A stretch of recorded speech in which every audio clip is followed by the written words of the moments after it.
It is Melbourne against the Warriors with both team in the top four, and the kickoff is high and short. Munster couldn't get there in time. First couple of minutes, no shortage of excitement. Jerome Hughes, Munster. Bloor gets the ball away, Pappenhausen. Now they go on Howarth, and Xavier Coates goes in. What a counter. Hughes. Well inside the 40. He bends it towards the sideline. Jerome Hughes. The shoulder might be hurting, but the foot is good. It's a 40-20. Jerome's third of his career. Found themselves right on the attack. Utoa Kamanu getting better with each game. Now Harry Grant. King goes in. It was set up by his fellow front rower, Stefano Utoa Kamanu, and then Josh King. Munster goes high. It'll be a contest won by Xavier Coates, who gets the ball back for Sean Bloor. The bomb, the aerial target, who is Xavier Coates. Why wouldn't you do it time and time again?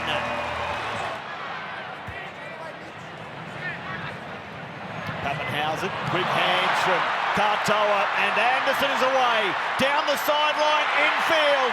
Moses Leo! He's dragged into touch by Metcalf with a try-saver. Slow that, play the ball down. Liero finding King, who found a hole, goes back to his fellow middle forward. It's King, Filiero, and Melbourne are in a mood again. And Jackson Ford has gone to the sin bin. Yeah, straight in the bin for Ted.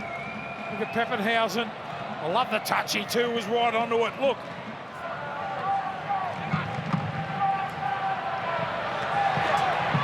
Here's Howarth standing, flicking the ball away to Pappenhausen. Pappenhausen looks to offload and does. Sean Bloor, now Xavier Coates. Egan can't go with him. There are purple jumpers everywhere. And here's one of the best. Harry Grant goes in. They'll kick to make it 30-0. It does become 17 straight wins. Some viewers might be asking, what's the all-time record? It's St George against Newtown. As it almost an intercept. Coates away again. Bloor on the inside, and Coates just accelerates towards the defenders. And takes the tackle from Charles Nickel-Klugstad. Grant, Pappenhausen, numbers again, a long ball. Grant Anderson goes on a Sunday stroll. There's no defender within Kui. Last play, and it's with Harris Tavita to kick. It will come down just short of the goal line and be gathered by the Warriors. Great take. Leka Halasima scores in consecutive games. Off the bench with impact again. Leka Halasima. Oh, he's a prospect blocker. Bouchard. Now Munster, Pappenhausen. Quick hands from Howarth. Beautiful. Away down the sideline. Xavier Coates accelerates for the end goal and finds his target. Xavier Coates. Egan sends it short side. Harris Tavita over the top, running onto the ball. Adam Pompey for the corner. Pompey held up in goal. Look at all the purple jumpers. Egan now Clark kicking and coming through by Monga. Dimitri Vaimonga losing the ball with the line wide open. He's been close a couple of times, Dimitri. Here's Metcalf. Tamed to Albicki, Grubbers, and it's fielded by Moses Leo and lost. Somersaulting his way onto the ball. Rocco Berry scores an unlikely try for the Warriors. Harris Tavita finding Metcalf, and Metcalf pulls his way through the line. There's another try for the Warriors in the second half. So it is 7 tries to 3 as the Melbourne Storm go 4-1 towards the top of the table. Ready, guys? Craig, was that almost perfect footy in the first half? Yeah, it was good. I don't know about perfect footy, but I thought, we got off to a great start. We sort of did that last week, so I think it was a little bit of a carbon copy of that. So, like I say, really happy with, the way the the first half went. Second half, we had to switch a few blokes around again. Couple of injuries and whatever, but it's hard to be critical, Second half probably wasn't great watching for viewers either, to be quite honest, but I thought, the first half we were really good, and, the boys were ready to go straight away. And how's Jerome? Obviously didn't play in the second half, and he looked to be in a fair bit of pain when he went out, but then he obviously played out the first half. Yeah, he was a bit sore at half time. He seemed to think that he improved a little bit, but he was keen to play on, but we just thought, with the way the game was, it was probably a good. The best option was to take him off. He was ready to go again if we needed him, but like I say, that we just thought it was the best decision, precautionary, to take him off, and we've got a 5-day turnaround next week and give him the best chance to to be ready for Friday night. What do you do with him from here? Do you get any further medical assessment or? Yeah, I think he'll probably go for scans, just to make sure. A lot of them, as I said, precautionary. A lot of the time. But as I said, he was,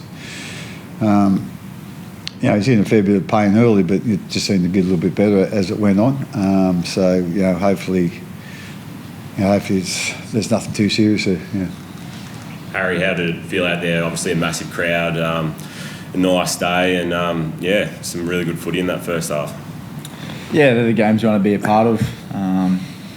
There's a lot of people turn up. Sunday Arvo, AFL's out of town, and school holidays, so that was pleasing, and there was a lot more purple in the crowd than expected. Usually, you get a fair Warriors contingent turn up in Melbourne here, but had a lot of purple in the crowd, which was pleasing, and to put on a performance. I know the second half wasn't pleasing, but we had a lot of changes in that second half, and we probably did a better job than we did last week when we had those changes. So that's a pleasing thing in a sense, but there's still plenty to work on there in terms of our second half, or when we have a lead, or when we do have a few personnel change around, how we adjust and what footy we play on the back of that. Scores of 56, 38, 48 and 42 this season. Pretty high scoring. You must be pretty pleased with that, Craig. Yeah, our attack's been, fairly sharp and pretty precise, to be quite honest. So, that's a real wrap for the team. I still think we can improve, certainly in our defence, so I don't think really when players go off and we change positions, that shouldn't affect our defence too much, but it seems to be doing that. But as I said, I couldn't be, got to be very happy with the way we're attacking, and the players are, getting in position quickly, and they're, putting the plays on that, that we pick out each week. So, like I say, it's been very pleasing, the amount of points we've scored. What were you thinking in the opening few seconds when Munster? That error there. What was going through your mind then? Yeah, it wasn't great, obviously, but at the end of the day, it's mistakes can happen. It's how you defend them, and how you just can't stand around feeling sorry for yourself because you made an error. You got to get back into it, and that's what he does, and that's what we want all our team to do. Not dwell on the errors, but get on with what we need to do next. Do you think you'll get Hughes back in time for Friday?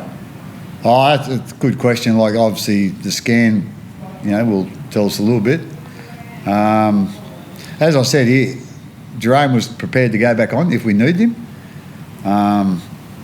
We didn't need him in those circumstances. So, like I say, I'm not quite sure, what the scan's going to show, but we'll see what happens there, and then we'll make the decision from there. Harry, how important is this game playing for the Michael Moore Trophy? And obviously this club's had an amazing record over the Warriors in the last decade. Yeah, it is. It is very important, and the family have been connected to the club since day one, and they've felt that. And obviously, tragic circumstances. And I never knew Mick personally, but I know the family really well. live with Georgia, who is his daughter. She moved down here, and she was working for the club, and she was a really good friend of mine. So I know how much that game means to her family. She travelled all the way from London last year to be here for the game. Tracy, Mick's wife, had her mum and dad come down for the game today. So it means a lot for the family, and it means a lot to us as well, because that's Mick's legacy that we're continuing, and it's a real proud part of the club to be able to be connected to the old boys, to Mick, the Moore family, and do him proud with our efforts. And I guess the record shows that it does mean a lot to us. Do you get the family involved in the lead up to the game, that sort of thing?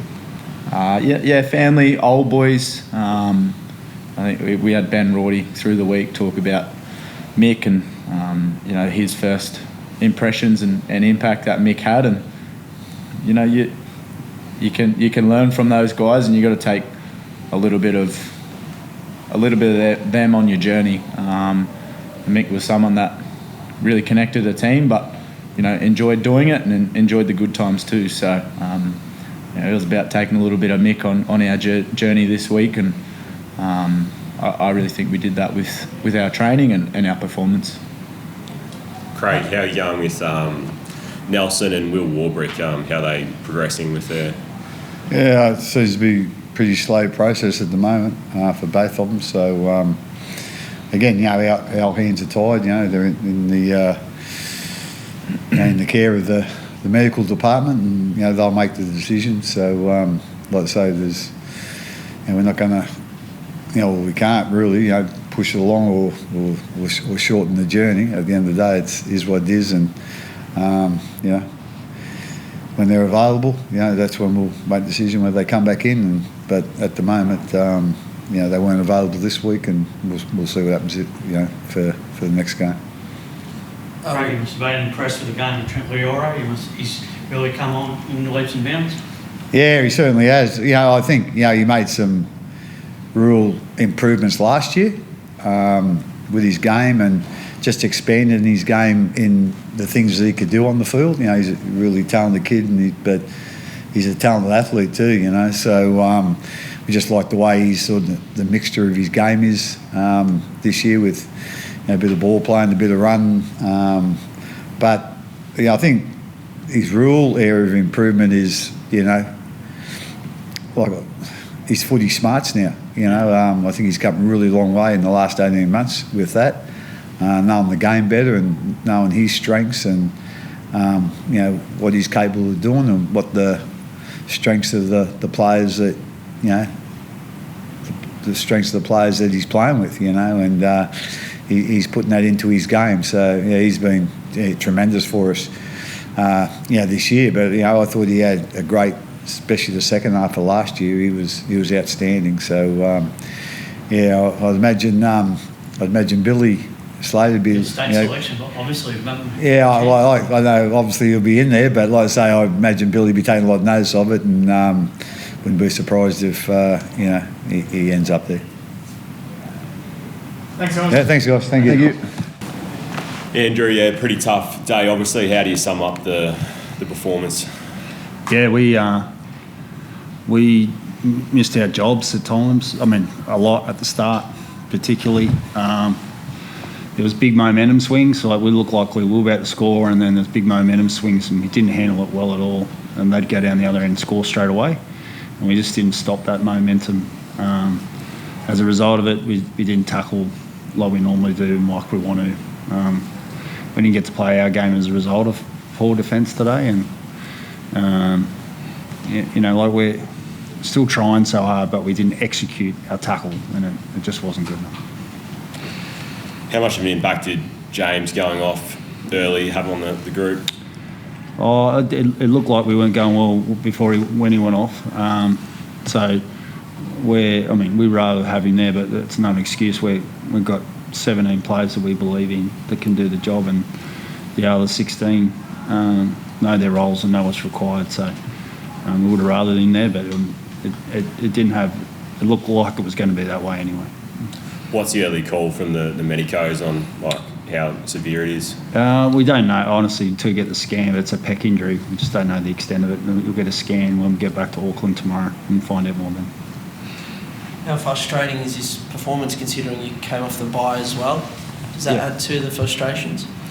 Not the fact we come off the bye, just that we came here really confident that if we played our best footy, we could get a good outcome. That's the frustrating bit. Nothing to do with the bye coming off it at all. Just frustrated in the result and the way we played. What was the talk out there, Mitchell, during that first half? Obviously, they kept scoring tries. You were able to regroup there and chat to each other. What was that like? Yeah, look, we needed to get our hit and our tackle on. Blokes were sort of trying, blokes were missing their job, and it was just making it hard. We're burning the candle at both ends in terms of following it up with errors, a couple of early ones too. So against those good sides, when you're fatiguing yourself with errors and poor tackling and just burning energy everywhere, it's hard to stem that flow. But mate, that's our work on. We sort of got in half time and got the lessons out of it and had a completely different second half. But our work on's to do it on the field and do that, after, say, the first try. Can you take a bit out of that performance in the second half going forward now? Because 36-0 at halftime, it could have got really ugly. Can you take some learnings out of that into the next few weeks? Yeah, I think, a couple of our younger boys showed us, how to tackle properly. So it's come from our senior boys and just our starters. We need to sort of set the tone for them, put them in a better spot. I put a lot of onus on myself. So, there's plenty to take out. I mean, when we held the ball and defended well, we looked really good. But early on, we just dropped the ball and, they had fast starts and fast players, running down the other end. So we'll pull little bits out of it. We'll learn, we'll review, and, we've got a short turnaround moving on to the Broncos. That tackle from Luke, the try-saving tackle, you look at that in the first half, and is there moments that you'll review and go, this is an example of what we needed to be doing? Yeah, they're the moments we can draw on. As Mitch said, there's definitely moments there. I mean, that's what we pride ourselves on, is scrambling and working hard for each other, and that was a big tackle. And just because we have a bad loss doesn't mean we're not going to recognise that moment and celebrate it. We just need to do it more.